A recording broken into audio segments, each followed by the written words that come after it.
بسم الله الرحمن الرحيم.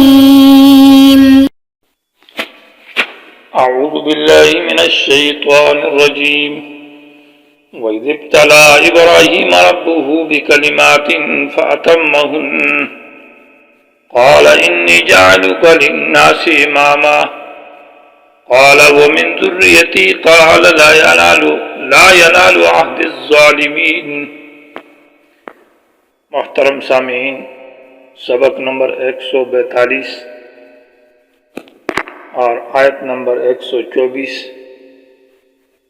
کے بعد کا درس ہے۔ یہ حضرت ابراہیم علیہ السلام کا واقعہ 3 بڑے مقاصد کے لیے پیش کیا جا رہا ہے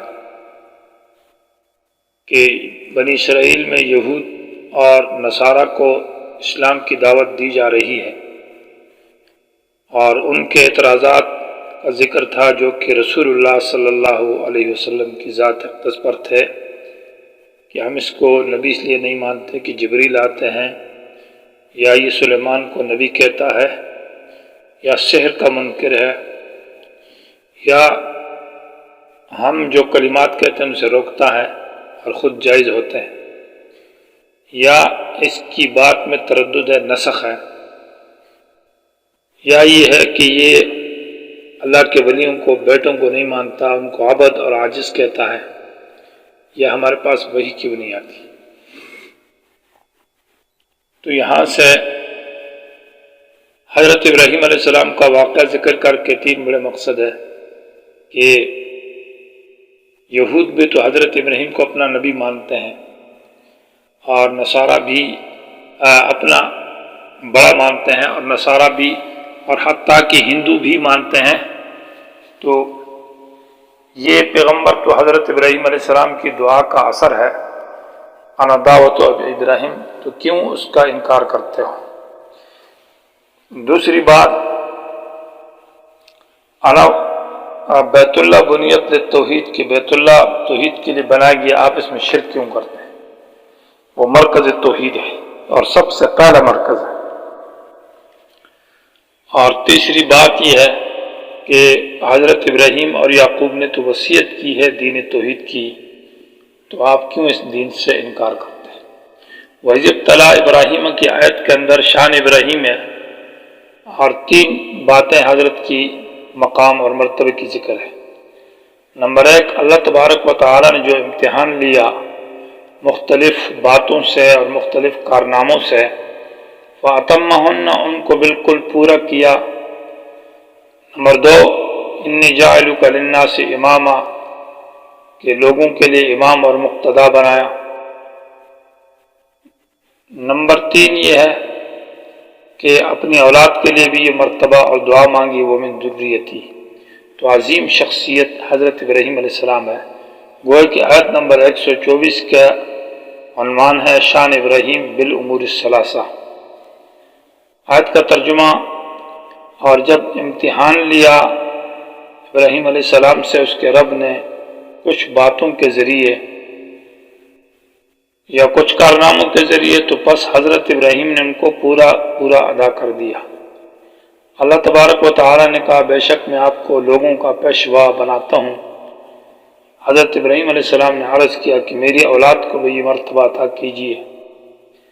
اللہ رب العالمین نے فرمایا لا ینال عہد الظالمین، نہیں مستفید ہو سکتے میرے اس مرتبہ نبوت سے نافرمان لوگ۔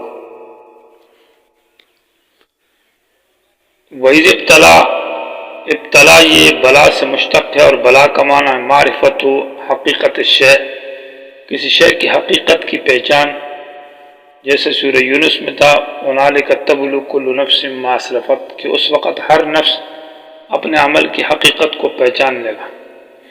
اور حقیقت کی پہچان یا تو امتحان کے ذریعے بھی ہوتی ہے، اچھائی کسی پر کی جائے یا آزمائش لائی جائے۔ عند الامتحان یکرم الرجل او یہان، اکرام کے امتحان کے وقت انسان سے کبھی عزت ہوتی ہے اور کبھی کرام ہوتا ہے۔ تو اللہ تبارک و تعالی نے بھی حضرت ابراہیم علیہ السلام کی شان کو ظاہر فرمایا 2 مقصد کے لیے۔ اللہ کو تو پتہ ابراہیم کی شان کیا ہے، لیکن خود ابراہیم پر اس کی شان مقام معلوم ہو جائے کہ میرا یہ مرتبہ ہے، اور لوگوں کے سامنے بھی اس کی شان ظاہر ہو جائے، اس لیے امتحان لیا۔ وَإِذِ ابْتَلَىٰ ابراہیم، جس وقت آزمائش میں ڈالا ابراہیم علیہ السلام کو رب اس کے رب نے۔ ابراہیم یہ عبرانی زبان میں ابرام تھا، اور اب اس کے بعد ابراہیم ہو گیا۔ اس کو ہندو بھی مانتے ہیں، وہ برہم، اپنے آپ کے برہم کی عبادت کرتے ہیں۔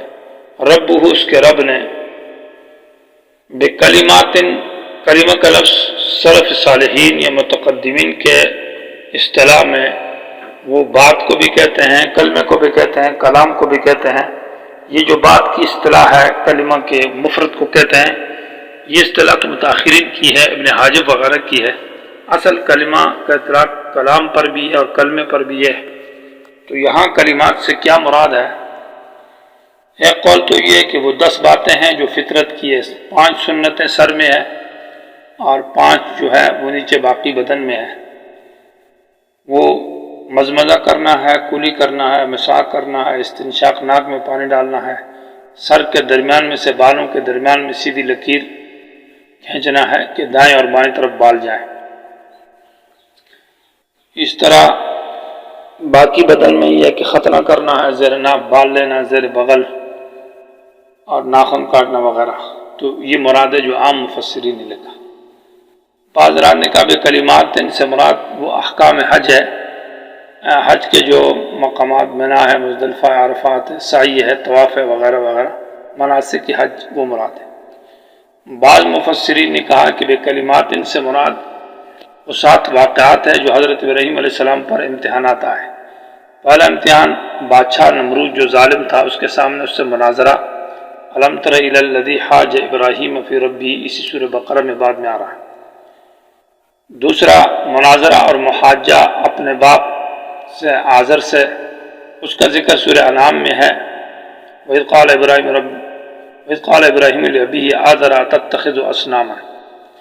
تیسرا محاجہ یہ قوم سے ہے، محاجہ کیا جو سورہ انعام کے اندر ہے، اور تیسرا محاجہ اپنے باپ سے آزر سے سورہ ابراہیم کے اندر ہے۔